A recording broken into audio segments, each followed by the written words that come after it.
Bonjour à tous. Alors, je rappelle pour ceux qui n'étaient pas qui sont pas habitués à venir aux sessions, que notamment les intervenants, que le séminaire est un partenariat de l'Université de Strasbourg, de la Faculté des sciences sociales et spécialement de l'Institut d'ethnologie, en partenariat donc avec l'Institut de recherche pour le développement, le GRED, l'UMR GRED de gouvernance, développement, je ne sais plus quoi, je ne me rappelle jamais, GRED, donc de Montpellier, qui eux-mêmes sont en partenariat avec l'Université Paul Valéry, et avec le laboratoire CR2P, c'était les paléoanthropologues de Paris et du CNRS, Paris, Sorbonne et Muséum. Donc, M. Valéry Zetoun pour les paléoanthropologues, M. Moiseau pour le GRED et l'IRD, et mon collègue, M. le professeur Roger Sommet, qui est retenu, qui ne pourra pas être là aujourd'hui, qui s'en excuse, mais qui est très présent, sinon, et qui s'occupe, lui, plutôt des questions africaines, et moi-même. Donc, le séminaire est dédié à, cette année au poète congolais Tchikaya Utamsi. Et comme d'habitude, j'inaugure le séminaire par une lecture de poésie, puisque comme le rappelle à juste titre ma collègue Dostena Angelova, qui est chargée de cours à l'Institut d'ethnologie, il n'y a pas d'ethnologie sans poésie. Vous êtes d'accord ? Donc ce poème est du recueil Le mauvais sang, paru en 1955 chez Oswald, et s'appelle La danse aux amulettes. Venez par ici, notre herbe est grasse, venez les fans, gestes et lames des mains malsaines, cambrures puis défaites des germinations. Qui vous me faites un destin, venez les fans, par ici la souplesse des matins et le sang larvé par ici. Le rêve s'irise la corde au cou, venez par ici, notre herbe est grasse par ici. Ma première naissance fut le brusque éclat du silex. Solitude. Ma mère m'avait promis au jour. Tchikaya Utamsi est un poète du Congo, Brazzaville, qui est mort en 1988 et considéré comme le Rimbaud africain. Enfin, voilà, je l'aime assez.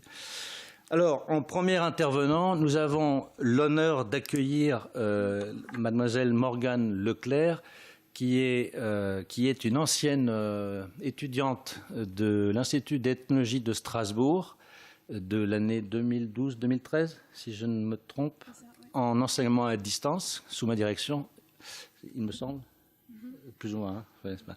Et ça remonte à quelques années. Et donc, mais elle avait sa formation principale en droit, en Sorbonne, et elle est partie faire un master de droit de l'environnement, notamment du droit d'environnement pour les sociétés autochtones au Québec, à l'Université Laval, à Québec même. Et aujourd'hui, elle est doctorante en droit on peut dire de l'environnement, puis je suis plus spécialisée sur la sécurité alimentaire. Voilà, et votre directrice de thèse tient la chaire de droit de la sécurité et de la diversité alimentaire, c'est ça, à l'Université Laval du Québec. Exactement. C'est Madame Geneviève Farran.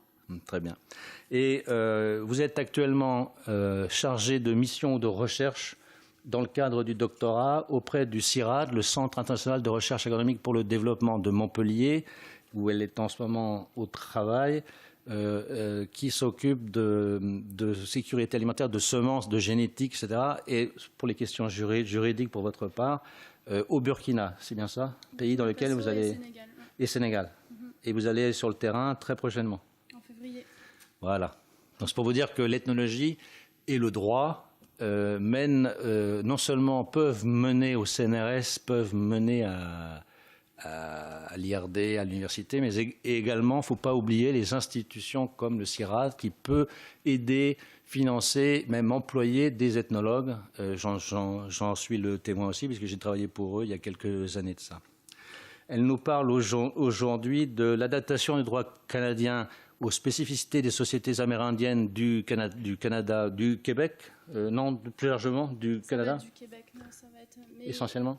j'ai mis Canada parce qu'il y a une protection fédérale, en fait. D'accord. Et je vous laisse la parole. Merci. Merci. Vous avez un micro, il faut appuyer sur. Ouais, ça marche. Bonjour. Je voulais juste commencer par une petite question. Bon, j'ai prévu une présentation de vulgarisation, on peut dire. Je sais que vous êtes des ethnologues et que parfois le droit peut devenir très vite spécifique, mais je voulais savoir quand même si vous aviez déjà eu un cours de droit dans votre formation ou pas du tout. Non, ça n'a pas l'air. Bon, tant mieux. j'ai fait au plus simple. Donc oui, je vais vous parler de l'adaptation du droit canadien aux spécificités alimentaires amérindiennes. C'est pas du tout mon sujet de thèse, mais j'ai travaillé sur ces questions quand j'étais au Canada. Et alors on va commencer tout de suite avec le plan. Comment j'ai prévu de vous parler de ça? En premier lieu, je voulais insister sur le concept de sécurité alimentaire pour vous présenter comment ce concept est né, comment il a évolué et comment aujourd'hui il impose aux États en fait des actions positives de protection. Ensuite, je vais vous parler donc des spécificités alimentaires du Québec, des Amérindiens du Québec. Et pour ça, je vais revenir un peu sur l'histoire, sur la colonisation, parce que je pense que c'est vraiment important de connaître cette histoire-là pour comprendre quelles sont les spécificités alimentaires amérindiennes et comment elles ont évolué. Et aujourd'hui, finalement, on peut dire qu'elles se sont un peu délitées. Dans une troisième partie, je vous parlais donc des mécanismes juridiques véritablement qui sont mis en place par le Canada, mais aussi par le Québec pour protéger les spécificités alimentaires amérindiennes. Et juste pour une dernière partie, une conclusion, je voulais juste vous présenter pourquoi je considère qu'une collaboration entre ethnologues et juristes est vraiment essentielle aujourd'hui pour l'évolution du droit et pour une meilleure adaptation des mécanismes juridiques aux réalités que vivent les autochtones. Donc c'est parti. Le concept de sécurité alimentaire, il est apparu dans les années 1970 sous un aspect quantitatif. Il a été énoncé pour la première fois dans la Déclaration universelle pour l'élimination de la faim et de la malnutrition. Et il s'élaborait en fait en réaction à des crises alimentaires qui avaient lieu en Asie et en Afrique subsaharienne. En fait, donc, l'objectif de l'Organisation des Nations Unies pour l'alimentation et l'agriculture, la FAO, en élaborant ce concept ou en chapeautant des discussions par rapport à ce concept, c'était d'augmenter la production de nourriture, d'augmenter le nombre de nourriture qu'il y a dans les stocks nationaux et internationaux. C'est pour ça que je dis que c'est apparu sous un aspect quantitatif. Mais très vite, dans les années 80, un prix Nobel d'économie, Amartya Sen, a publié un ouvrage pour dénoncer en fait cette approche et plutôt pour dire que la famine n'est pas liée seulement à la disponibilité de nourriture. C'est lié à la disponibilité de nourriture évidemment, mais surtout à l'accessibilité des populations à cette nourriture. Il ne suffit pas d'augmenter les stocks mondiaux, il faut aussi que les personnes y aient accès. De plus, au même moment, donc dans les années 80-90, on commence vraiment à entendre la voix des autochtones au niveau international. Et les communautés autochtones ont un rapport singulier à la nourriture. La nourriture est centrale pour leur histoire, leur tradition, mais aussi l'organisation sociale, l'économie. Et en plus de ça, la nourriture autochtone permet elle procure une quantité de nutriments qui aussi permet de réduire les risques de certaines maladies, comme les maladies cardiovasculaires, le diabète. Donc, ils ont porté cette voie-là au niveau international et le concept de sécurité alimentaire, c'est complexifié. Et pour finalement reconnaître quelques critères qualitatifs. On a ajouté aux critères objectifs de quantité des critères subjectifs comme la notion d'accessibilité et d'acceptabilité culturelle. Et de plus, aujourd'hui, on reconnaît que l'apport des populations autochtones à l'atteinte d'une situation de sécurité alimentaire mondiale. Aujourd'hui, la définition qui fait foi, c'est la définition qui a été élaborée lors du sommet mondial de l'alimentation en 1996.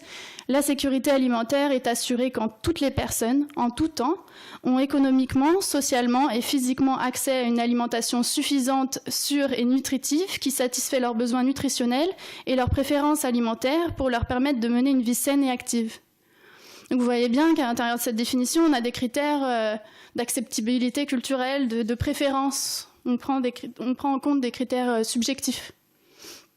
Pour corroborer cette évolution du quantitatif au qualitatif, le rapporteur spécial des Nations Unies sur le droit à l'alimentation, à l'époque c'était Olivier De Schutter, il a intégré les nouveaux éléments de la sécurité alimentaire dans le droit à l'alimentation adéquate. Aujourd'hui, le droit à une alimentation adéquate est défini comme le droit d'avoir un accès régulier, permanent et libre, soit directement, soit au moyen d'achats monétaires, à une nourriture quantitativement et qualitativement adéquate et suffisante, correspondant aux traditions culturelles du peuple dont est issu le consommateur, et qui assure une vie physique et psychique, individuelle et collective, libre d'angoisse, satisfaisante et digne. Donc, vous voyez bien, donc ça s'est bien complexifié. 2 chercheurs de l'université Laval, donc l'université dans laquelle j'étudie, Monsieur Gérard Duhem et Ad Godmer, ont élaboré un cadre conceptuel pour reprendre les éléments de cette définition. Vous voyez dans ce tableau que on intègre la stratification sociale, la culture. Une place est faite aussi à la production et à la circulation non marchande, qui participent pour certaines communautés évidemment à leur sécurité alimentaire. Et finalement, aujourd'hui, on peut dire que les exigences du concept de sécurité alimentaire sont devenues tributaires des contextes géographiques, environnementaux, démographiques et surtout culturels. Il y a besoin d'une base territoriale pour parler de sécurité alimentaire. Il faut s'intéresser en fait aux aspects locaux pour assurer une sécurité alimentaire, et les États, pour protéger la sécurité alimentaire, leur mission, ils doivent avoir en tête l'ensemble des éléments de ce cadre. Pour votre information, je vous mets aussi les 2 textes qui sont plus particulièrement axés sur les droits des peuples autochtones et qui aujourd'hui forment le droit international des autochtones, on l'appelle parfois comme ça. Donc la Convention 169 relative aux peuples indigènes et tribaux, qui a été élaborée par l'Organisation internationale du travail. C'est la successeuse de la Convention 107 de l'OIT qui avait été créée en 1957, donc on est bien avant la colonisation. C'est un travail de l'OIT qui était vraiment novateur à l'époque. Et aujourd'hui, la Convention 169, elle est contraignante pour les États, et elle reconnaît les particularités et la complexité des situations des peuples autochtones. Elle est basée sur le respect de leur culture et de leur mode de vie. Elle reconnaît leur droit à la terre et aux ressources, ce qui peut être intéressant quand on parle de sécurité alimentaire aussi, de s'appuyer sur des conventions un peu qui s'intéressent aux peuples autochtones et pas forcément à la sécurité alimentaire en tant que telle, mais qui protègent leur accès. Et les principes de la consultation et de la participation donc, sont dans cette convention. Il y a des dispositions sur l'emploi, la formation professionnelle, l'éducation, la santé, la sécurité sociale, le droit coutumier, les institutions traditionnelles, la langue, les croyances, la coopération transfrontière. C'est une convention très importante à connaître, je pense, quand on veut parler du droit des autochtones. La seconde, c'est une déclaration des Nations Unies sur les droits des peuples autochtones de l'Organisation des Nations Unies. Elle reconnaît le droit à l'autodétermination des peuples. Qu'est-ce que le droit à l'autodétermination ? C'est le droit de déterminer librement leur statut politique et de rechercher librement leur développement économique, social et culturel. Elle dispose, la déclaration dispose que les peuples autochtones ne peuvent pas être expulsés de leurs terres et qu'ils ont droit aux ressources naturelles situées sur leurs terres. Aujourd'hui, cette déclaration, elle sert de référence aux Nations Unies quand ils évaluent quand les salariés des Nations Unies évaluent la protection des autochtones par les États, mais elle n'est pas contraignante. On dit que c'est de la soft law, du droit mou.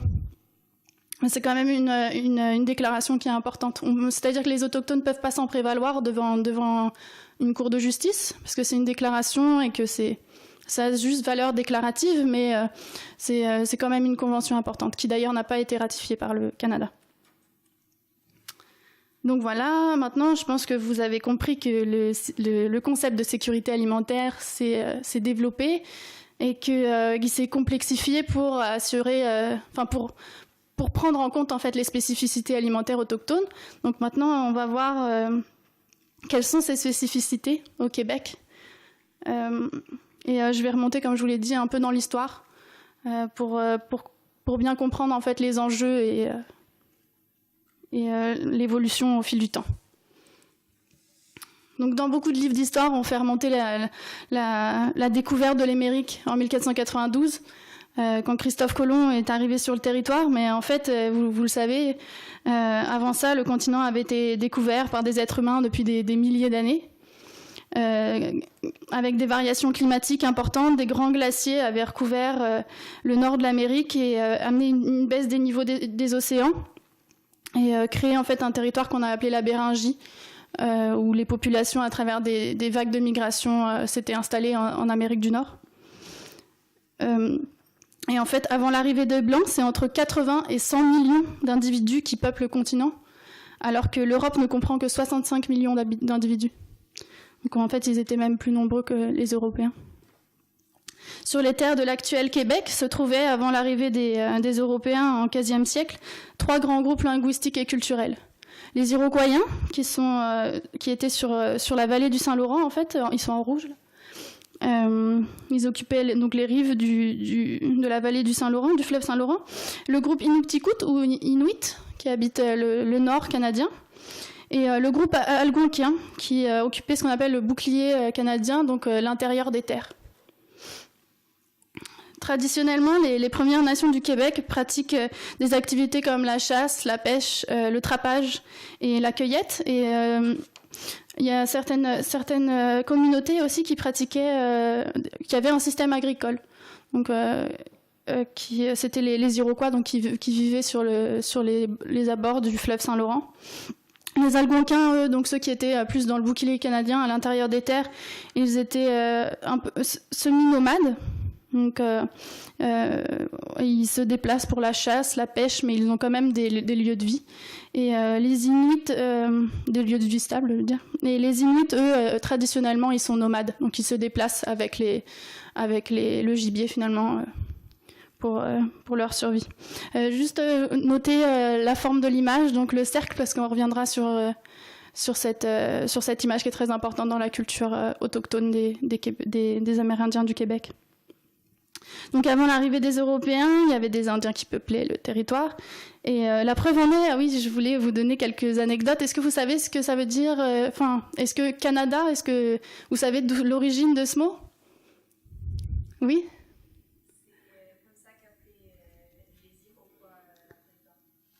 Oui, en fait, en langue iroquoise, c'est bien ça, et ça veut dire groupe de cabanes.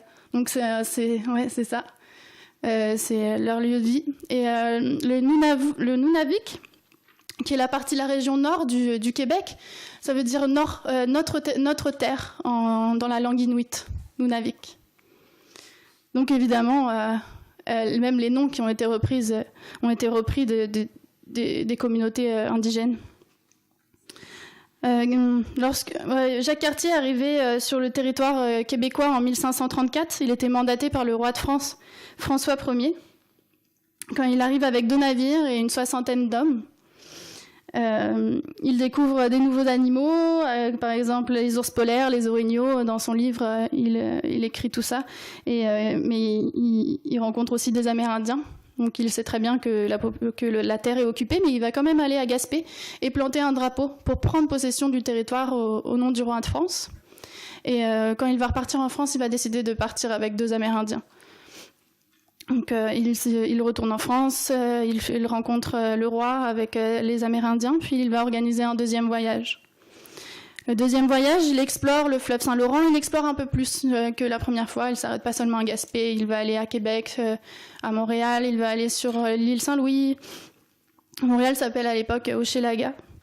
Les Français vont construire une forteresse à Québec. Donc là, les relations avec les Amérindiens vont devenir un peu méfiantes, construire une forteresse. Et l'hiver arrive et c'est la première fois qu'ils découvrent l'hiver canadien et qu'ils vivent le froid. Ils tombent tous malades. Ils sont touchés par le scorbut, qui est une maladie vraiment mortelle à l'époque. Et donc Cartier va aller demander de l'aide aux Amérindiens, qui vont lui apporter une tisane qu'on appelle l'aneda, qui est une tisane faite à partir de cèdre. Donc on a des relations amicales encore avec les Amérindiens, même s'il y a de la méfiance de leur part. Ils nous aident quand même, ils aident les Européens à s'installer quelque part. Encore une fois, Jacques Cartier retourne en France avec un chef amérindien. Et il va retourner le 17 octobre 1540, parce que le roi François Ier va confier une 3e mission à Jacques Cartier, le 3e voyage. Et cette fois, ça sera d'organiser la colonisation. Ça sera plus simplement de prendre possession du territoire ou de faire de la découverte, ça va être vraiment une mission de colonisation. Jacques Cartier va annoncer la mort d'un chef, d'un Amérindien qui était venu en France, mais en fait, c'est tous les Amérindiens qui étaient venus en France qui sont morts, donc il a menti. Et il va construire, en fait, va installer une colonie sur les terres, mais ça va très mal se passer. Et lui, Jacques Cartier va décider de rentrer, d'abandonner cette mission. C'est Robert Val qui prendra le relais.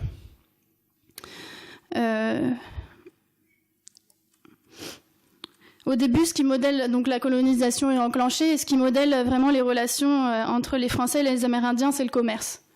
Les Européens ils cherchent la morue, le sel, mais aussi la fourrure des castors, parce qu'elle sert à faire des chapeaux. Et les chapeaux en Europe sont à cette époque-là très, très prisés.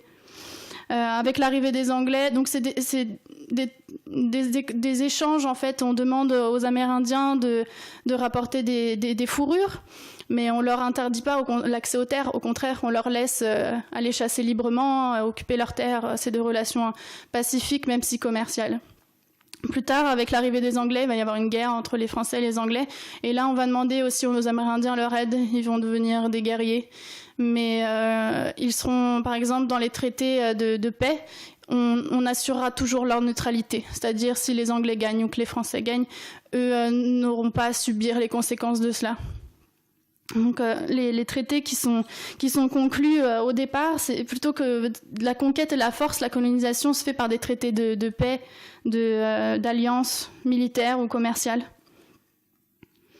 Et ça, c'est une fierté pour les Québécois, en fait, de se dire que la colonisation s'est pas faite comme dans d'autres régions du monde où c'était beaucoup plus violent. Au départ, c'était des traités de paix. Et on reconnaissait, en fait, dans ces traités, sur le plan politique au moins, que les peuples étaient des interlocuteurs égaux, que les peuples amérindiens étaient égaux.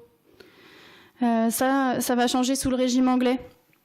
Le roi George III, donc quand il arrive au pouvoir, il va émettre des directives sur la façon d'assimiler les nouvelles colonies.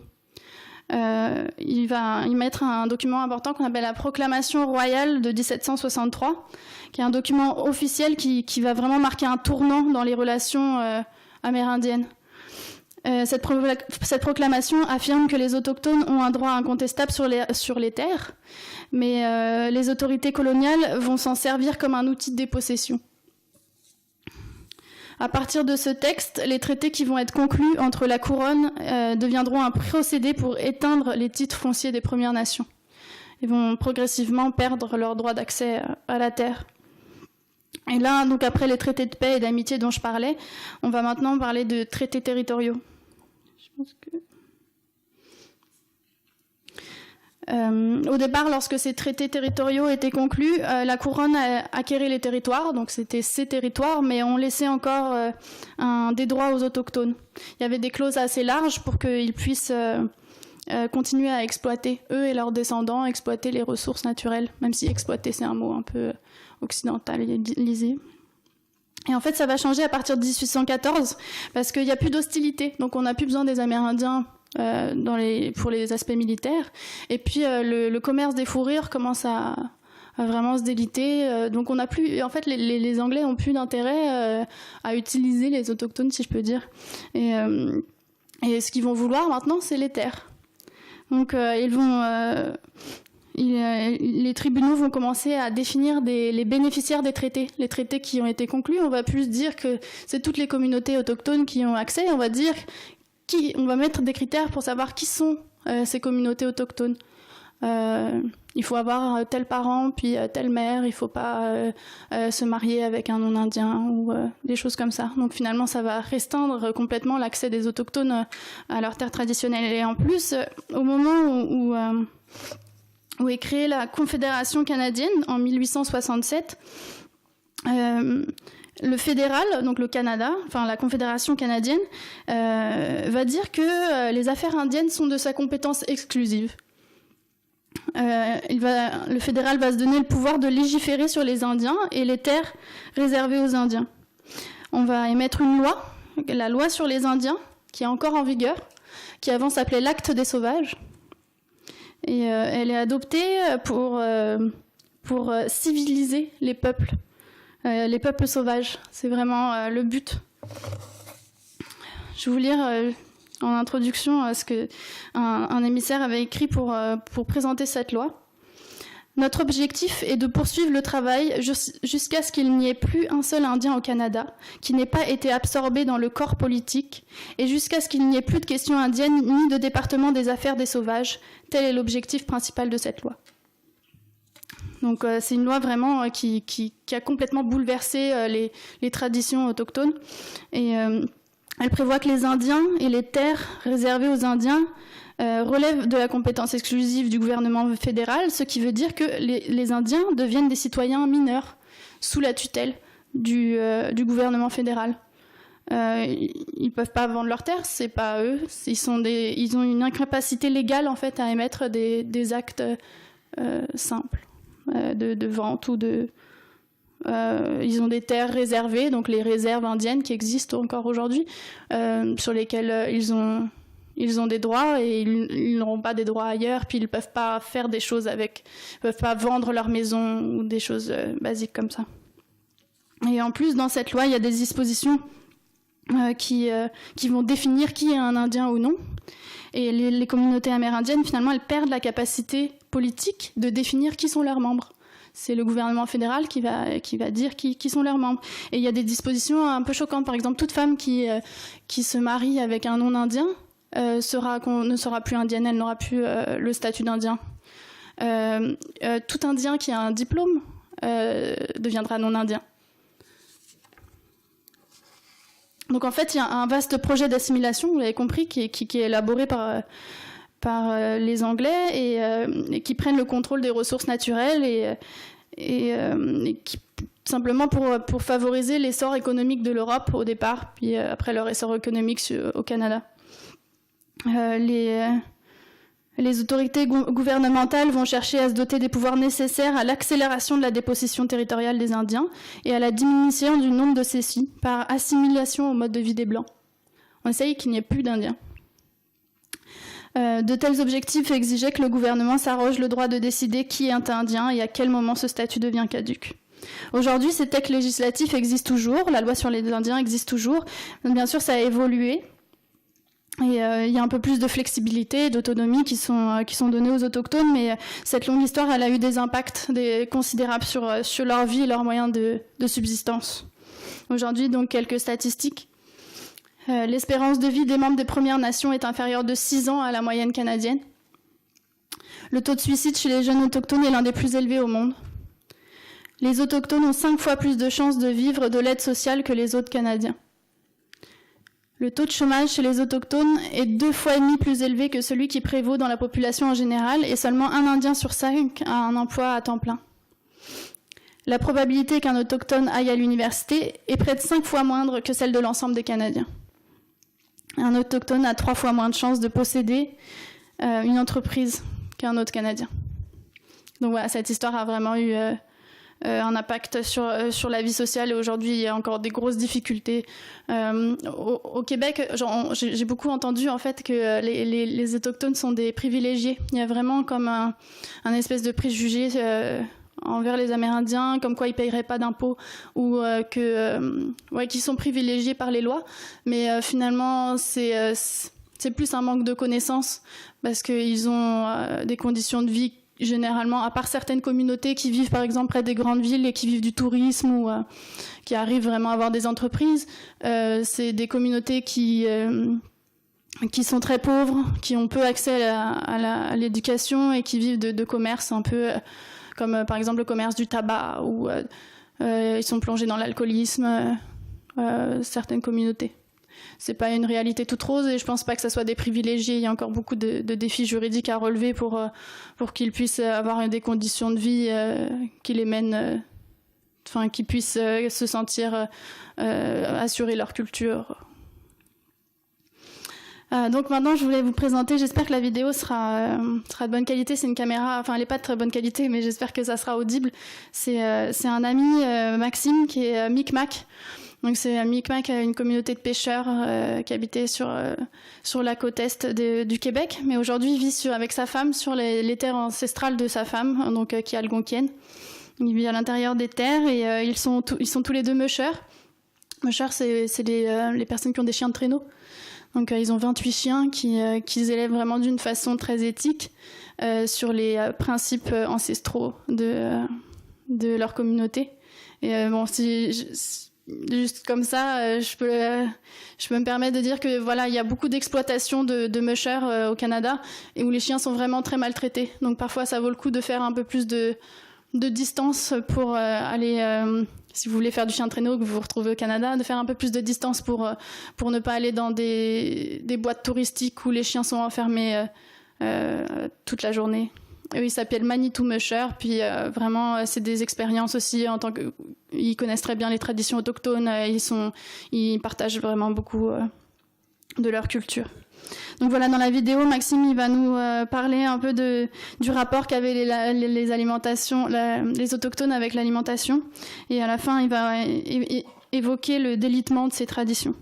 C'est une vidéo de 5 minutes et si vous voulez me faire quelques retours après la vidéo sur, je sais pas, quelque chose que vous avez entendu, qui vous interpelle, moi j'aimerais beaucoup avoir vos retours. Voilà. Étienne Claus, étudiant en licence 3 ethnologie. Voilà, c'est intéressant ce que vous nous avez amené sur le chômage, parce que l'année dernière, on a eu une conférence sur alors c'était le mouvement Soleil Rouge sur la réserve de Kanawaki, donc au Canada, et notamment lié aux jeux d'argent. Est-ce que vous avez pu aller constater, voir des choses autour de cette thématique ? Pardon, je connaissais pas le Soleil Rouge, mais j'ai été à Oka, moi, c'est un autre village de la même communauté, où aussi beaucoup de pauvreté. Ce que j'ai constaté en visitant, en fait, il y a eu une grande crise entre les militaires et les Indiens de cette réserve, la réserve d'Oka. Et aujourd'hui, j'ai juste pu voir que les seuls travaux que font ces Amérindiens-là, c'est du commerce de tabac. Ils vendent des cigarettes, puis ils vivent dans des conditions vraiment, dans des caravanes où les fenêtres sont ouvertes et ils vendent des cigarettes à qui veut bien fumer. Et ouais, c'est tout. Mais non, je connaissais pas le Soleil Rouge, c'est intéressant. Et j'ai pas plus d'informations sur le chômage à part les statistiques que je vous ai fournies. Donc Lise Faure, je suis étudiante en M1 ethnologie. Depuis tout à l'heure, vous parlez de peuple autochtone, qui est une notion assez relative. J'imagine que si vous l'employez, c'est qu'il doit y avoir une définition juridique précise de ce que c'est qu'un peuple autochtone, puisque a priori, si les gens habitent là, ils sont autochtones, non ? En fait, il y a plusieurs définitions. Ça, c'est un débat aussi en droit de qui sont les peuples autochtones et qui définit qui sont les peuples autochtones. En tout cas, moi, je parle de ça parce qu'il y a ça a un rapport avec un statut juridique. Donc, il y a plusieurs définitions et en tout cas, au Canada, c'est la loi sur les Indiens qui va définir qui est indien ou pas. Donc, qui peut bénéficier des politiques pour les autochtones? La culture autochtone ou la façon d'envisager la vie de façon générale est basée sur la roue de médecine. La roue de médecine, c'est pas la médecine au sens de la maladie nécessairement, mais plutôt au sens du bien-être. Je pense qu'on peut dire ça comme ça. C'est le cercle, la roue de médecine représente le cercle. Le cercle, c'est une allégorie. C'est l'allégorie du cercle, je devrais dire, qui représente la terre, la lune, le soleil, les astres qui sont ronds, le ventre de la mer, puis souvent le lien entre ce qu'on appelle terre-maman, il est là. Et puis, de ce fait, un cercle, on peut pas sortir du cercle, on est tous un peu ensemble, c'est une énergie qui circule, on pourrait dire aussi, mais il y a cette idée-là qu'on est tous en relation. Les uns avec les autres, on est d'une certaine façon tous frères et sœurs. Les animaux sont nos frères, les plantes sont nos sœurs, nous respirons tous la même air, nous buvons la même eau. Donc on est tous liés, nécessairement. Puis d'une certaine façon, les Autochtones ont un rapport à la nature qui est un rapport à eux-mêmes. On ne va pas se considérer, on ne va pas dire qu'on fait partie de la nature comme si on était un élément à l'extérieur à ça. Nous sommes nature. Donc, le rapport à la nature, c'est un rapport à soi-même, je viens de le dire. Mais en fait, le mal ou le bien que je fais à la nature, je me le fais un petit peu à moi-même, nécessairement. On a besoin de notre environnement. Donc, on est nature soi-même. Dans la nature, on voit bien qu'il y a des prédateurs, il y a des proies, il y a des plantes qui naissent, qui meurent, il y a des compétitions interespèces, même chez les plantes. C'est la nature, ça fonctionne, l'équilibre est là, puis on peut avoir l'impression qu'on est extrêmement extrinsèque par rapport à ça, alors que c'est pas le cas. On est lié à ça, donc on utilise la nature pour notre survie, comme d'autres espèces carnivores utilisent la nature à leur propre survie. Par contre, évidemment, on a un impact incroyable, on peut avoir un impact incroyable, puis dans la culture autochtone, il y a de cette idée-là qu'on est le cercle, qu'on est tous liés, je respecte ce que j'utilise. Il y a une espèce de compréhension que ce que j'abîme, si je prends pas soin de l'air, si je prends pas soin de l'eau, je prends pas soin de la nature, si je prends pas soin de moi et je m'empoisonne, je vais m'empoisonner éventuellement moi-même. Fait que il y a cet équilibre-là, d'une certaine façon, qui fait en sorte qu'on suit ce que la nature elle est. Donc, quand je vais récolter quelque chose, que ce soit une plante ou un animal, j'aime pas récolter un animal, mais bon, quand j'ai besoin d'un animal, j'ai besoin d'une plante ou d'utiliser quelque chose, on est toujours on va déposer du tabac, par exemple, sur le sol. Du tabac qui est une herbe sacrée, non pas tabac pour fumer. C'est une herbe sacrée, puis qui va servir à poser ce geste de données-là. C'est un peu comme si j'allais te demander un service, mais au lieu de te dire peut-être merci éventuellement après, mais je vais déjà te remercier d'abord de juste m'écouter, te demander quelque chose. C'est ce geste-là qu'avant de prendre une plante, avant d'aller attraper un lièvre pour mon repas, je dépose pour donner, pour être dans le geste, que je ne fais pas juste prendre. Là, on prend, on donne, et ultimement, on peut réaliser que c'est pas si simple que ça de donner, et c'est pas non plus si simple que ça de recevoir, mais c'est un équilibre qui est là, qu'il faut arriver je pense, à créer, que je pense que cette culture-là a envie de suggérer. Et puis après ça, dans l'esprit d'honorer ce qu'on a pris, c'est déjà installé cette idée-là qu'on veut rien gaspiller. Fait qu'il y a une forme d'écologie, une forme de recyclage et de compostage naturel qui est déjà installé. Alors l'exemple est encore plus flagrant quand j'ai besoin d'un animal pour faire me survivre et faire survivre ma famille. Si je vais à la chasse à l'orignal, on va déposer du tabac, on va placer nos cuillères, on va demander on va envoyer cette idée-là qu'on souhaite qu'un animal se présente à nous, qui veut bien se sacrifier pour nous, pour sa famille. Et puis pour l'honorer de tout ça, on va s'assurer qu'on perd rien.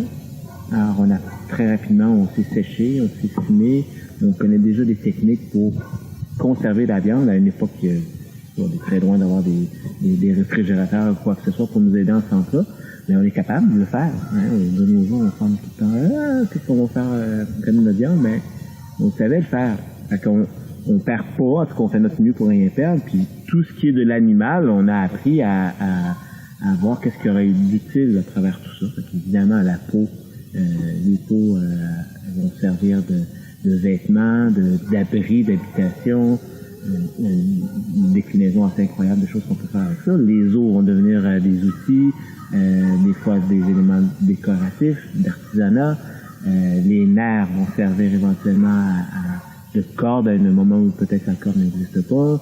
Les sabots ont des fonctions particulières. Je ne me rappelle pas tout. Je pense même que le liquide du cerveau il va servir à tanner des peaux à un moment donné. Fait qu'on, il y a à peu près rien qui est perdu en tant que tel. Puis ça, ben, c'est un équilibre, c'est un rapport à la nature qui est très spécifique, qui a été longtemps entretenu, pas entretenu, qui a été longtemps véhiculé, puis malheureusement, avec l'arrivée des Européens, il y a un équilibre qui s'est défait, puis aujourd'hui, on peut penser que je suis pas certain que c'est vu comme ça de nos jours dans la communauté nécessairement tout le temps. Il y a une influence assez importante de l'Occident. Une occidentalisation de la façon de faire des choses, de consommer des choses, et pas d'utiliser, ou on n'a pas cet esprit-là d'échange. Voilà, désolée pour la petite bande qui gâche un peu la vidéo, mais j'ai utilisé un logiciel gratuit qui m'a mis ça. Donc est-ce que vous souhaitez peut-être réagir, revenir sur certains points, ou est-ce que je continue Vous continuez ? Ok. Donc pour vous donner un exemple concret en fait de ce délitement dont il parle, et puis il y a des traditions. Je voulais revenir sur en fait l'exemple emblématique des Inuits. Les Inuits ont été touchés lors de la colonisation dans leur tradition parce que les officiers qui sont venus coloniser le territoire ont tué leurs chiens. Donc aujourd'hui, les Inuits, quand ils vont chasser, ils utilisent des skidoo. La plupart des communautés utilisent des skidoo, et donc ils sont dépendants du sud pour obtenir le matériel pour aller chasser. Aussi, des motoneiges, Et aussi, plus tard, donc, il y a eu l'ouverture du Nord québécois à l'exploration et à l'exploitation des ressources. Donc, ils ont été concurrencés, en fait, dans leur utilisation du territoire. Et aujourd'hui, c'est les changements climatiques et la pollution qui les impactent fortement. En fait, certaines communautés inuites ne peuvent plus partir à la chasse pendant plusieurs jours parce que dans certaines régions de Nunavik, la neige n'est plus assez dense pour former des igloos.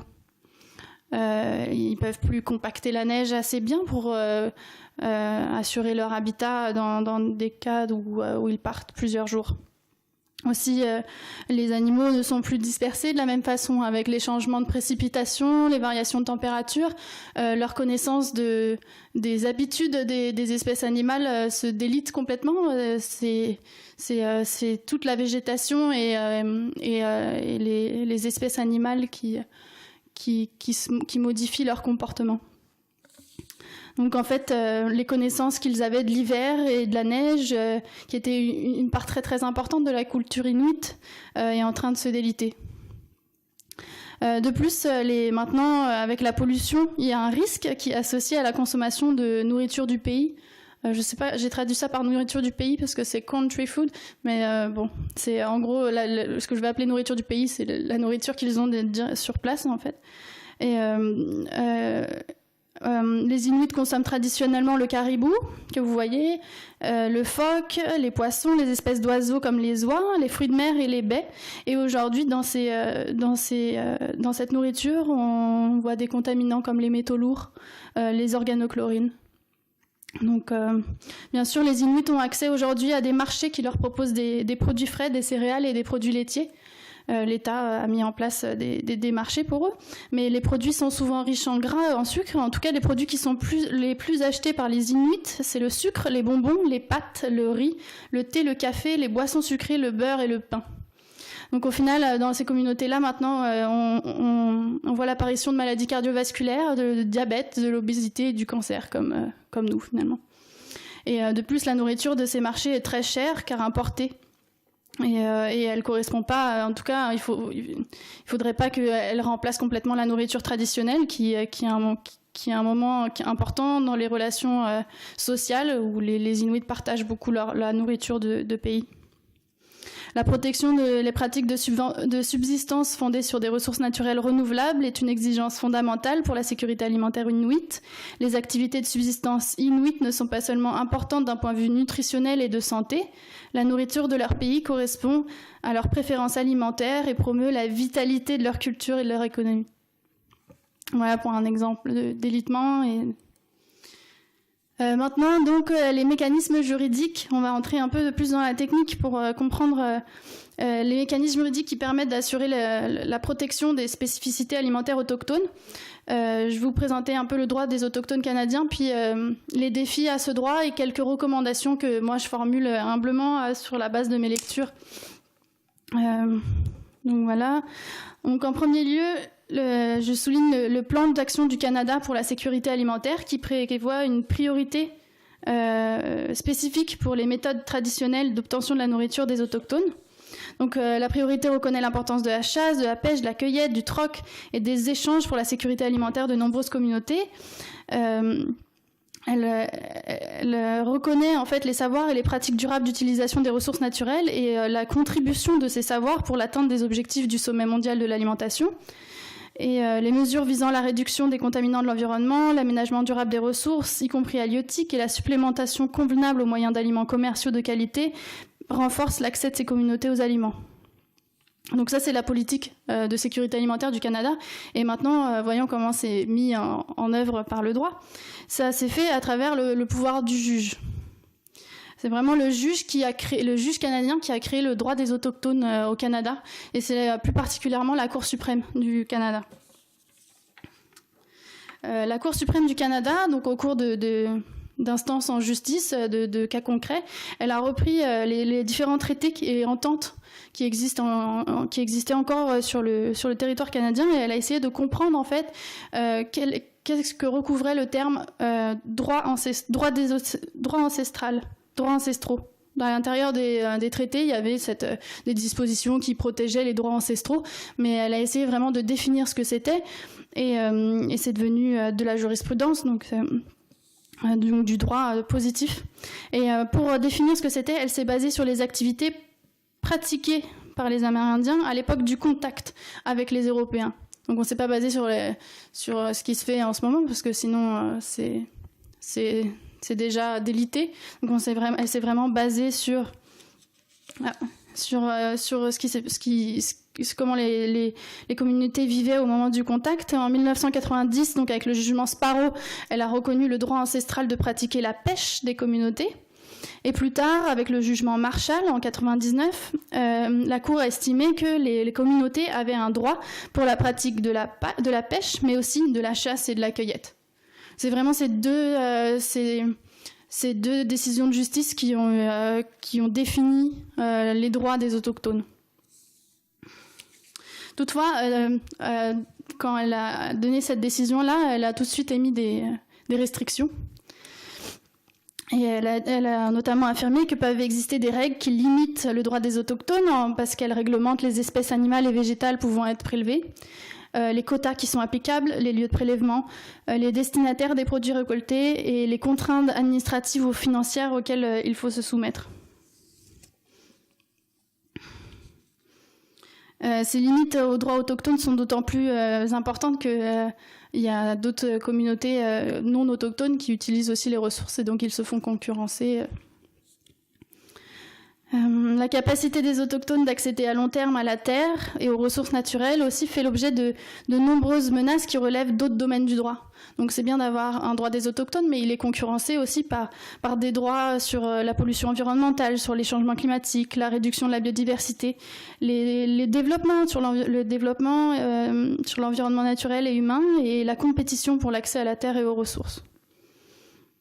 Donc finalement, la première recommandation qu'on peut faire, c'est qu'il faut une approche holistique du droit, pas comprendre seulement le droit des autochtones comme si c'était une fin en soi, mais aussi avoir une vision du droit des autochtones qui met en perspective les autres droits avec lui, comme le droit de l'environnement.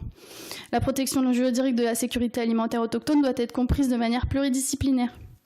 Et en particulier, elle doit être centrée sur les aspects complémentaires suivants: la gouvernance, comment les autochtones en fait participent aux prises de décision, les droits d'accès à la terre et le droit de l'environnement. C'est ces droits-là qui sont importants. Deuxième recommandation que je fais, la protection de la sécurité alimentaire autochtone par le droit doit être comprise par l'intermédiaire d'une approche multi-échelle. Elle doit favoriser une participation effective des populations autochtones au processus de décision au niveau local et à tous les échelons. Vu qu'il y a des décisions qui sont prises au niveau fédéral, il faut que les intérêts soient représentés en fait à tous les échelons qui peuvent influencer potentiellement la vie des autochtones. Et enfin, les approches de cogestion doivent être favorisées pour atteindre la protection de la sécurité alimentaire autochtone. Et les savoirs traditionnels et la science doivent être tous les deux pris en compte dans les processus de décision. Ça, c'est un grand défi, de prendre en compte et la science et les savoirs autochtones. Généralement, on met une priorité en fait à la science, alors que c'est pas forcément fondé de prendre la décision de compter que sur la science. La cogestion, ah oui, peut-être que vous ne savez pas vraiment ce que c'est en fait un modèle de coopération qui est fondé sur la gestion coordonnée des ressources partagées entre une pluralité d'entités. Donc en fait, quand il y a des ressources naturelles, ça veut dire que toutes les entités qui utilisent ces ressources-là sont amenées à décider et à gérer en commun. C'est un terme qui regroupe une vaste gamme de mesures, allant de l'obligation de consulter à des arrangements constitutionnels complexes qui impliquent une distribution des pouvoirs entre des autorités gouvernementales et les communautés autochtones. Pour un exemple de cogestion qui fonctionne bien, disons, on dit souvent que c'est la région où la cogestion, où en fait les droits des autochtones sont les mieux pris en compte, c'est la région inuite. Parce qu'il y a un modèle de cogestion qui a été créé par la Convention de la baie James et du Nord québécois. Et donc les instruments juridiques et la Convention du Nord-Est québécois, donc il y a deux conventions. Et ces instruments juridiques accordent des droits fonciers importants aux Inuits et accordent surtout la priorité aux activités de subsistance par rapport aux autres utilisations des ressources. Là, vous voyez en rouge, c'est le territoire qui est pris en compte par ces conventions. Et donc on a en noir là où vivent les Inuits finalement. C'est là où sont les villages Cris et Inuits. Et donc ils ont là un accès complètement exclusif. Il y a seulement eux qui y vivent. Ensuite, autour en gris, c'est les terres de catégorie 2. Donc là, c'est un domaine également exclusif pour les Inuits de chasse et de pêche. Et enfin, dans les terres de catégorie 3, donc le reste du territoire, qui est la majorité du territoire, là, les terres sont publiques. Les autochtones n'ont pas un droit exclusif, mais ils peuvent quand même utiliser comme par le passé, à longueur d'année, ils peuvent poursuivre leurs activités de chasse, de pêche et de piégeage. Et ces activités-là seront prioritaires par rapport aux autres activités par exemple de loisirs, de pêche ou de développement industriel ou commercial. Qu'est-ce que...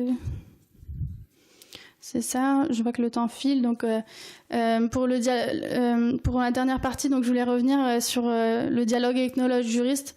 Moi, aujourd'hui, pour ma thèse, je reprends mes cours d'ethnologie et je reprends une approche anthropologique du droit. Je pense que vraiment c'est important quand je travaille en droit d'avoir des fondements, des connaissances finalement des réalités locales pour ne pas être complètement déconnecté. Avant l'arrivée des Européens, les sociétés autochtones, elles étaient des sociétés organisées qui possédaient des systèmes politiques et un système complexe d'échanges commerciaux. Et elles étaient ni inférieures ni supérieures aux autres. Elles avaient leur génie propre. Et c'est une méconnaissance de ces sociétés qui nous a empêchés d'en évaluer la grandeur et la complexité. Et aujourd'hui, la collaboration entre ethnologues et juristes doit être promue pour que le droit étatique fasse une plus grande place aux traditions juridiques autochtones.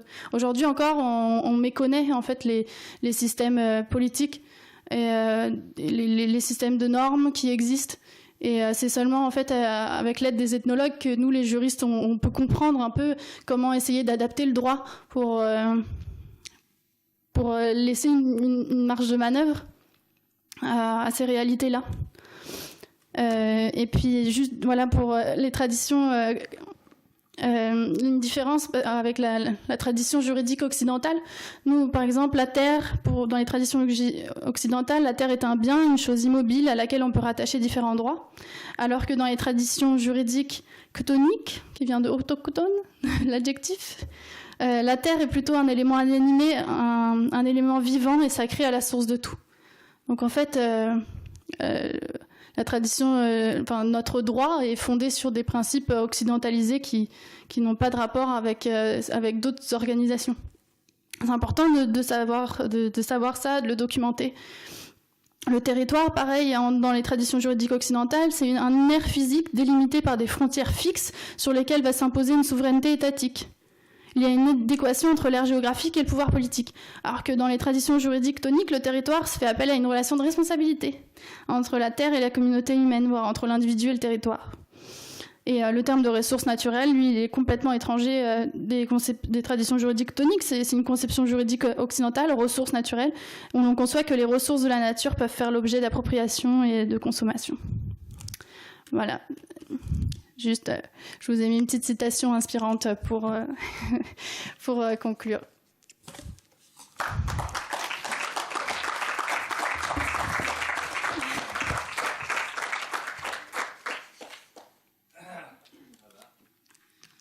Ah, c'est pas ma bouteille, ça.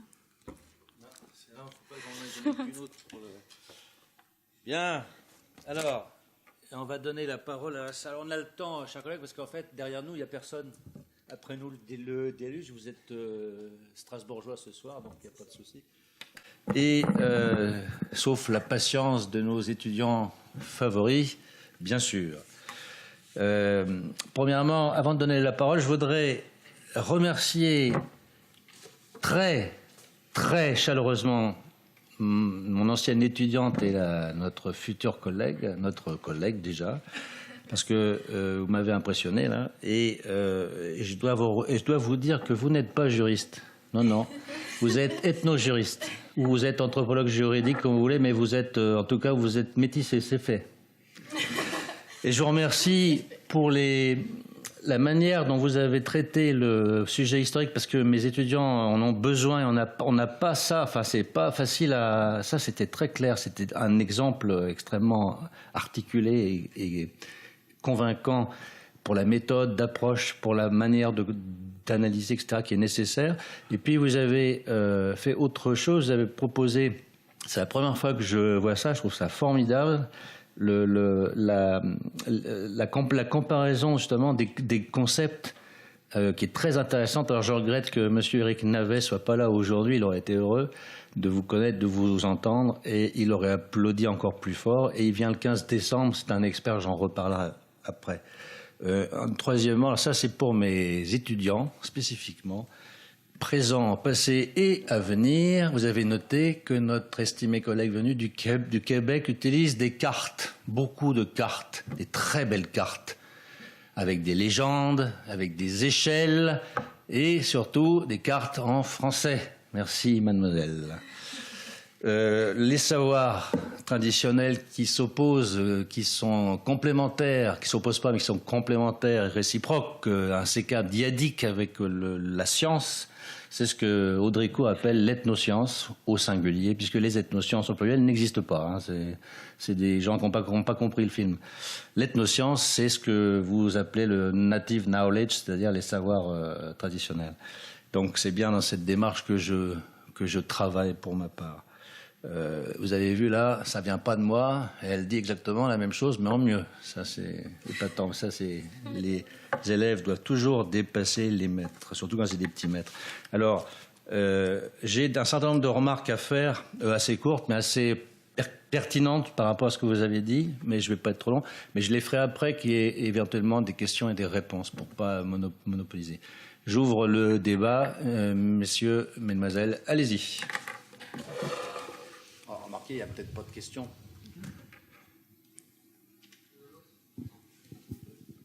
Allô. Bonjour, alors Brian Nemec, étudiant en licence ethnologie. Et j'avais une petite question sur... oui, quand vous avez parlé de la condition des Indiens dans les caravanes, tout ça, qui étaient dans des conditions difficiles, qui vivaient moins longtemps, je me demandais si vous avez pu, dans votre parcours, leur demander comment ils vivent leurs conditions. Si pour eux, est-ce que ma question, ce serait la suivante. Est-ce que quand on les qualifie comme étant dans le besoin, comme étant malheureux, est-ce qu'on n'est pas en train de les acculturer et en train de dire, quelque part, il faut qu'ils deviennent Canadiens au même titre que Canadiens, donc occidental, ils le sont, mais est-ce qu'ils ne doivent pas devenir, quand on est en train de dire est-ce qu'ils ne devraient pas avoir les mêmes droits que nous, devenir nous, est-ce qu'on est pas en train de leur retirer ce qui font leur spécificité et voilà. J'ai l'impression qu'il y a vraiment plusieurs questions. La première question que je vois dans ta question, finalement, c'est est-ce qu'ils sont vraiment dans des conditions de vie difficiles Pour eux, ouais. Ça dépend des communautés. Donc, il y a des communautés, par exemple, une communauté à Wendake, qui est proche de Québec, où ils vivent très bien. Ils ont des entreprises. Ils sont parfois plus riches que les Canadiens. Ils ont des pratiques traditionnelles qui leur conviennent, ils ont l'air de vivre dans des bonnes conditions, mais par contre, il y a vraiment des communautés où eux-mêmes se considèrent pauvres et vivent avec de l'alcoolisme, vivent avec de la violence conjugale, la violence envers les enfants. J'ai rencontré une autochtone au Québec qui elle, donc, a été partie de sa communauté pour étudier à l'Université Laval, qui avait de la chance quand même, puis elle me racontait en fait la vie de ses voisins où il y avait des cris, vraiment de l'alcoolisme, un manque d'accès à la culture finalement.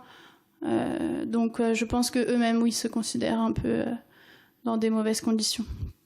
Après, pour la question de est-ce qu'ils doivent avoir les mêmes droits que nous, quel impact en fait a le droit sur les traditions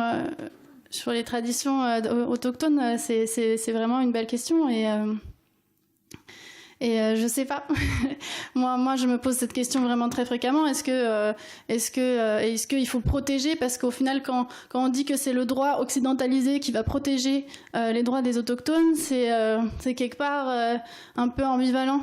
Est-ce qu'il doit y avoir un droit de l'homme spécifique pour certaines communautés? Moi, je pense que ça passe par l'adaptation. Ça passe par, en fait, plus de flexibilité dans notre droit occidentalisé pour laisser des marges de manœuvre aux communautés locales. Et je prône, en fait, les approches de gouvernance locale, des décisions, en fait, inciter les gens à prendre leurs propres décisions, de s'impliquer dans leur communauté, et que le droit permette ça. Qu'il n'impose pas trop de procédures pour qui finalement décourage les gens ouais, c'est comme ça que je vois les choses, et je pense pas que ça doit être une protection forcément positive. Après, parfois, il n'y a pas le choix. Par exemple, s'ils n'avaient pas un droit de pêche, certainement que d'autres industries seraient venues, auraient mis un barrage, et puis que ça aurait pas pu contrer, quoi. C'est du cas par cas. Autre question? Y a-t-il? Oui.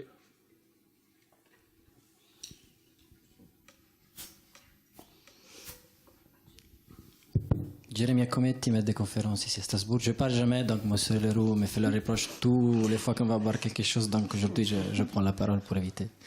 Non, je rigole. Merci d'abord pour votre présentation, et j'avais juste deux questions. Voilà, je prends la place, là, j'ai le droit, merci. La première question, c'était par rapport, en fait, aujourd'hui je lisais les médias, on parle pas comme la COP21, mais vous savez, il y a la COP23 qui termine aujourd'hui, si je ne me trompe pas, en Allemagne à Bonn. Et je me suis souvenu, en fait, au début des années 2000, quand les Inuits, en fait, du Canada avaient, en fait, cité les États-Unis à la Cour interaméricaine des droits de l'homme, parce qu'avec le discours que différents droits de l'homme, en fait, étaient attaqués à cause du changement climatique. Et donc, à l'époque, ils attaquaient, même si c'était au Canada, l'initiative, les États-Unis, en tant qu'à l'époque, même s'il a été dépassé par la Chine, comme le premier pays qui émettait à l'époque 5% des émissions d'effet de serre. Bien évidemment, déjà, comme dans le protocole de Kyoto, les États-Unis avaient signé le protocole de la Cour interaméricaine des droits de l'homme, mais ils l'ont jamais ratifié. Donc, déjà, s'il y avait un problème juridique, donc la Commission n'a pas pu dire que l'initiative était recevable. En plus, il y avait un problème d'extraterritorialité. C'est-à-dire que normalement, les droits de l'homme sont, on doit attaquer le pays qui ne protège pas les droits de l'homme, donc dans le cas échéant, le Canada directement et pas les États-Unis. Je pense à ça parce qu'aujourd'hui, je lisais justement les nouvelles. Et il y a dans le pays dans lequel je travaille, le Pérou, un paysan qui a attaqué en fait une entreprise allemande à cause du changement climatique en attaquant l'Allemagne. Aujourd'hui, ils ont fait tout un article à propos de cette initiative. Quand vous voyez ce type d'initiative, c'est juste pour faire sensibiliser l'opinion publique, où il y a, sur le plan juridique, quelque chose qui peut bouger dans l'évolution du droit, notamment du droit de l'environnement international. Je commence avec celle-là, qui est déjà une question assez compliquée. Il y a un principe de non-ingérence et un principe de droit international qui protège en fait les pays contre la pollution transfrontière. Donc il y a tout à fait des marges de manœuvre pour des initiatives citoyennes et des actions en justice contre la pollution transfrontière par d'autres États. Je pense que ça évolue. Et il me semble d'ailleurs que les Inuits ont engagé d'autres procédures et que les États-Unis... en fait, c'est pas du tout clair que les États-Unis sont non coupables et qu'il y a des moyens juridiques qui existent pour condamner... bien sûr, il faut s'appuyer sur des faits scientifiques. Il faut s'appuyer sur des faits scientifiques qui prouvent que c'est les émissions de gaz à effet de serre aux États-Unis qui sont montées jusqu'à les territoires inuits et qui ont impacté la faune, la flore. Mais en tout cas, sur le plan du droit international, il y a des principes qui protègent contre ces pollutions transfrontières. Un pays ne peut pas polluer un autre pays sans avoir de conséquences, sans que ça puisse avoir de conséquences juridiques. Je poserai la deuxième. S'il n'y a pas de questions, je laisse la place aux autres. Présentez-vous, bien que vous soyez déjà starifié. Que je retrouve. Ouais, Romain Denimal, étudiant en Master 1 d'ethnologie. Je voulais revenir sur la Convention 169, je crois, dont vous avez parlé au début. Mm-hmm. Et pour comprendre comment, au niveau local, comment ça se passe la déclaration d'un peuple autochtone, comment on reconnaît, qui s'occupe de reconnaître un peuple comme peuple autochtone, quelles instances, par quels moyens, quelle procédure est mise en place? Mais là, tu touches vraiment un point sensible parce que c'est pas clair du tout. C'est pas clair du tout. Les définitions changent. Il va y avoir des pays qui vont pas du tout reconnaître avoir des populations autochtones et donc qui vont bloquer les procédures qui pourraient être engagées en justice. Au Canada, c'est clair parce qu'on a une loi qui va déclarer quelles sont... Et par exemple, au Canada, il y a des communautés qui demandent le statut de communauté autochtone, mais ils se voient refuser ce statut. Donc ça dépend vraiment des États. Ouais, je pense que c'est au niveau étatique que ça se décide, parce que sinon ça va être caché. Je sais qu'en Asie, par exemple, je me souviens plus exactement, mais il y a certains pays qui ne reconnaissent pas du tout avoir des autochtones, et donc ils ne reconnaissent pas les conventions. Oui, Nicolas Adel, donc je parlerai après, mais j'anticipe juste un tout petit peu. Merci pour la présentation. Il y aurait beaucoup de remarques à faire, mais j'en ai une qui prolonge la première question qui a été posée sur le droit, où vous avez une réponse pour le coup de juriste. Alors de juriste ethnologisé, c'est vrai, mais quand même de juriste. Parce que s'il y a vraiment quelque chose à quoi, me semble-t-il, les juristes ne veulent surtout pas qu'on touche, je crois que c'est quasiment une réaction épidermique, c'est l'unicité du droit. C'est-à-dire il y a le droit. Et la réponse que vous faites qui est très sensible, c'est-à-dire oui, le droit il faut l'adapter, etc. C'est quand même qu'il y a une frontière ou une limite à pas franchir, qui est la question du pluralisme, et qui pose la question que je voulais vous poser justement. Le droit des autochtones, finalement, c'est quoi? Est-ce que c'est le droit adapté avec toutes les variations possibles aux autochtones? Encore faut-il les identifier et leur reconnaître cette identification, ou est-ce que c'est la reconnaissance de traditions juridiques, on va dire locales, identifiées d'abord comme juridiques, et puis ensuite élevées à un niveau équivalent à celui du droit, ici en l'occurrence canadien. En gros, est-ce qu'au Canada, je crois que je connais la réponse, mais est-ce qu'il y a une réflexion sur la possibilité même d'imaginer du pluralisme juridique au Canada, ou pas? C'est une excellente question, et moi c'est une question qui m'interpelle tous les jours, parce que dans ma thèse j'ai pris le parti d'avoir un cadre conceptuel basé sur le pluralisme juridique. Ce qu'on fait quand on fait du droit, c'est qu'en première année de licence, on nous apprend la pyramide des normes de Kelsen. Donc au départ, on a une pyramide comme ça, avec au sommet c'est la Constitution, donc c'est l'État qui naît finalement. Ensuite, on a les lois, les règlements, les décisions de justice. Mais finalement, tout est basé sur le droit par de l'État. Le pluralisme juridique, c'est un autre cadre conceptuel. On va considérer que d'autres entités, les citoyens, des ONG, des entreprises, sont aussi producteurs de normes.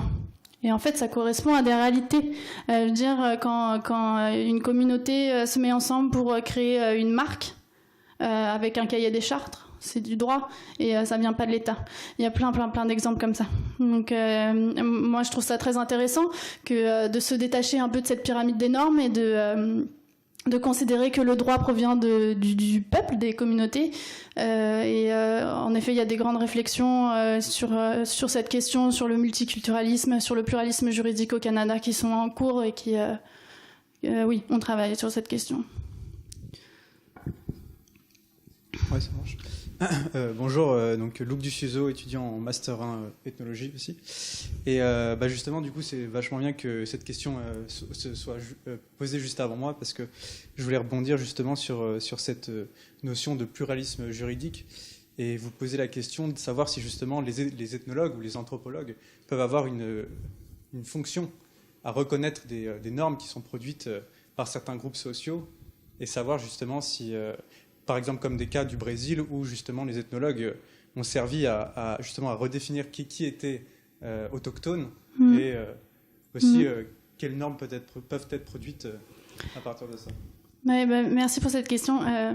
En effet, moi je pense que vous avez un grand rôle à jouer, qu'on a besoin vous êtes des spécialistes en fait de l'observation et de l'analyse et de savoir quelles sont les normes qui existent.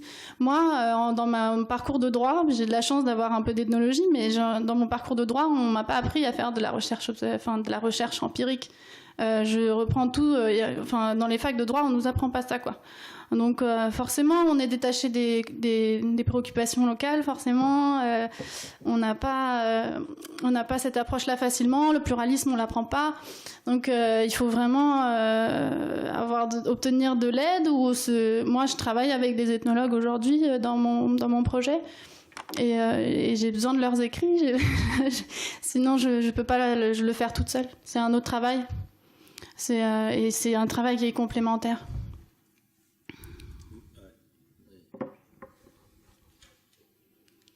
Mais juste pour prolonger avant de poser la question, et nous avons besoin dans l'avenir de vous suivre et de suivre vos publications, les travaux non seulement de vous, mais de vos équipiers, vos coéquipiers, vos partenaires qui intéressent ces questions, puisqu'on a difficilement accès aussi à des réflexions ou des recherches de terrain qui dépassent la complexe déjà, mais en anthropologie, ethnologie, ethnographie. Donc avoir des travaux issus de gens qui ont travaillé, qui ont réfléchi sur ces questions avec du droit nous intéresse au premier chef. Je pense que ça vous servira à tous d'avoir des retours qui sont assez rares sur ces questions. Allez-y. Avec plaisir. Bonjour. Bonjour. Étienne Quinn, je suis étudiant en N1 en ethnologie. En fait, moi j'ai une question par rapport à la citation qui est sur le tableau. En fait, je suis pas sûr de la comprendre. Est-ce que pour les Amérindiens, les aliments, enfin la qualité des aliments qui du coup nourrissent le corps et l'esprit, c'est une qualité qui est intrinsèque à l'aliment, ou est-ce qu'elle est liée aux actions qui sont mises en œuvre pour s'accaparer les aliments? Dans le sens où, enfin, est-ce que... Oui, je comprends. Ok. Non, je crois que je comprends la question. Est-ce que c'est toutes les actions, par exemple le fait de pratiquer la chasse, la pêche, l'agriculture, selon les méthodes traditionnelles, qui finalement permettent à l'individu de renouer un lien avec le passé et donc de soigner un espèce de traumatisme qui est lié à la perte d'une identité? Ou est-ce que les aliments en soi sont considérés comme ayant des qualités qui peuvent nourrir l'esprit? Je réponds avec juste l'exemple des Inuits parce que c'est le seul que je connais assez bien pour répondre. Les Inuits vont considérer que les activités de chasse, de piégeage sont importantes pour leur culture et pour le partage de la nourriture avec les autres membres de la communauté. Donc c'est important d'un point de vue culturel et social, mais aussi surtout les personnes les plus âgées considèrent que ça impacte leur bien-être et que c'est vraiment important pour leur santé physique mais mentale également.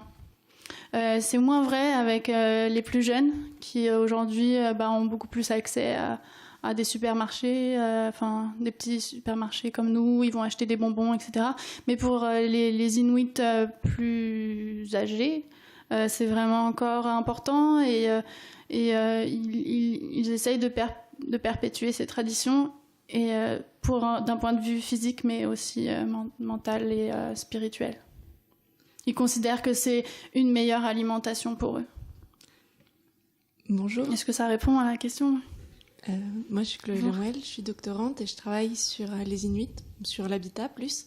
Mais pour compléter ce que tu as dit, parfait. En fait, comme je suis allée au Nunavik, en discutant avec une aînée, on venait de manger un repas de caribou, du tuk-tuk, et elle m'a dit mais moi, il faut ça parce que j'ai du tuk-tuk dans les veines.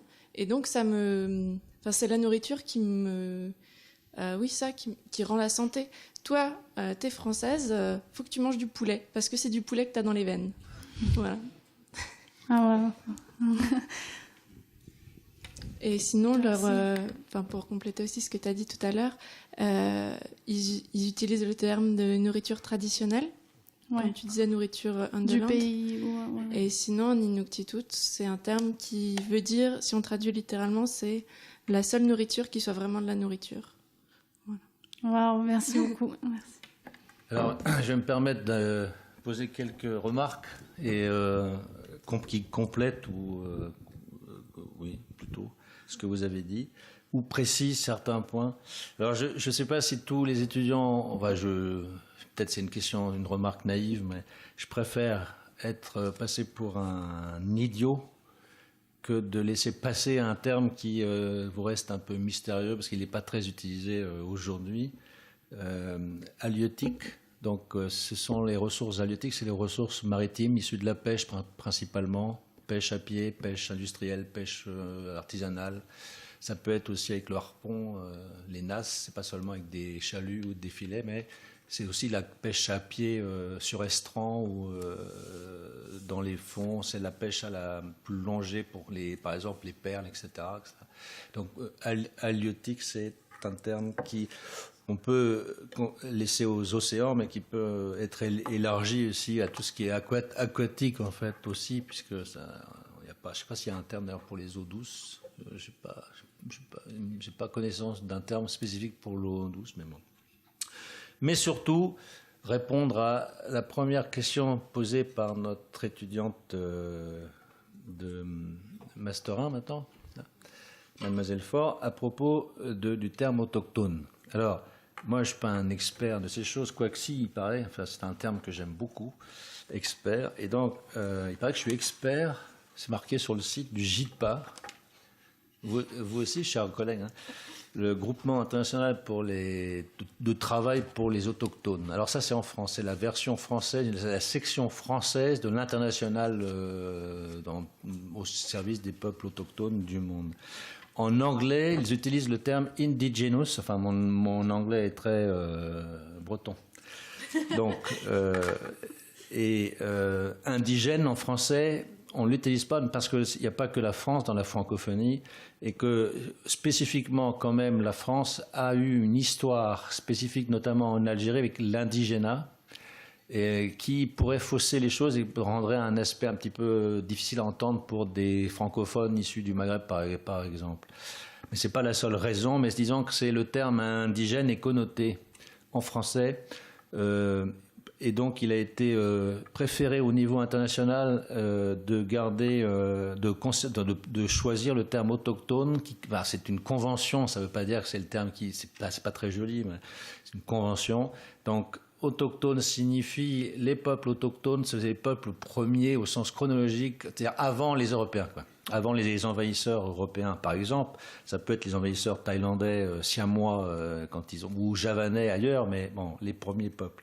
Je pense aux Papous, on a vu récemment, ils ont la partie indonésienne de la Papouasie est colonisée depuis assez longtemps maintenant par les Javanais, les Indonésiens si vous voulez, et ils sont les peuples autochtones, sont les Papous d'Irian Jaya par rapport aux Javanais, aux Sumatranais et autres, qui viennent s'y installer, qui sont des pionniers, des immigrés, des migrants, quoi. Donc l'émergence de concept d'autochtonie, je n'ai pas tous autour en tête, c'est compliqué, mais en gros, ce serait qu'il y a eu une prise de conscience dans les années 60-70, au départ au Brésil, mais surtout aux USA, je crois, aux États-Unis, et dans les peuples amérindiens, parmi certains groupes amérindiens qui se sont un peu révoltés, parce qu'il y a eu des excès, et combien, et puis là, il y a ce chef Papou qui a évoqué cet autre chef brésilien qui défend les droits des minorités depuis longtemps maintenant. Donc ça a été rapidement, il y a eu des frictions, il y a eu des morts même, je crois, il y a eu des manifestations de tous ordres, et puis il y a eu des soutiens d'organisations, même de pays, de peuples, de citoyens, de n'importe où d'ailleurs, qui ont encouragé ces mouvements et qui ont laissé parler. Donc l'ONU a fini par reconnaître donc le statut d'autochtonie, mais sans vraiment lui donner. C'est plutôt une déclaration, comme vous avez dit. Donc c'est entre deux eaux. C'est pour ça qu'ils ont besoin de relais. Et le JITPA, pour tous ceux que ça intéresse, et notamment vous, mademoiselle, pour les questions de définition, sur le site, vous trouverez toutes les références historiques, légales, juridiques, en tout cas internationales, et toute l'actualité des peuples autochtones au combat, confrontés à des situations graves. Actuellement, c'est en Amérique du Sud que ça, puis en Afrique que ça parle. C'est tous les jours, hein. Les Amérindiens aussi, du Québec ou du Canada ou bien des États-Unis, mais ça peut être dans n'importe quel coin du monde. Après, donc allez sur le site, c'est jitpa.org et ce sera une réponse tout à fait complète, en tout cas plus complète. En ce qui concerne la chose importante qu'a rappelé Morgane Leclerc dans le film et qu'a rappelé aussi votre monsieur, très sympathique d'ailleurs, vous le reverrez, oui, bien transmettez-lui nos amitiés de loin. Et nos encouragements. Et donc, on a bien noté, ne vous inquiétez pas, on va faire le relais. Et parce que nous, on n'est pas à TF1, donc on s'en fiche de faire de la pub pour les gens bien. Au contraire, ça marche. Donc, on parle du taux de suicide des communautés amérindiennes. Il est très fort. Ça m'a été confirmé par Eric Navet et Karen Hoffman chez alors, Eric Navet, ancien professeur émérite ici, spécialiste des Amérindiens au Ojibwe de l'Ontario, au Canada, et des Téco de Guyane. Et il a toute sa vie, c'est un érudit, c'est une encyclopédie sur le monde des Amérindiens, quel qu'il soit. Et il connaît bien ces questions-là. Alors le taux de suicide chez les Ojibwe est énorme.